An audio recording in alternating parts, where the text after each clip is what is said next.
Part 5 still on MedCyber.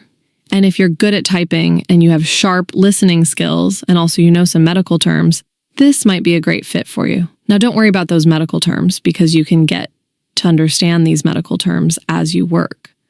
Now, there is something that is very important for you to note. First of all, is that this company is not yet flooded. There are not many people doing it. First of all, most people are lazy to go and read. Now, in order for you to get this account running and also to get it, because you will need some certifications, there is a company called Allison Courses. Here is the company, Allison Courses.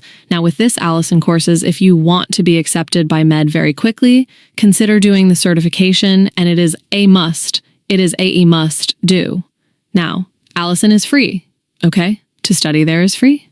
All you need is just your laptop and some few hours. For instance, if you're going to study here, make sure that for this particular one, if you want to become a medical transcriptionist, you are supposed to do this certification called AD, that is Association of Healthcare Documentation Integrity,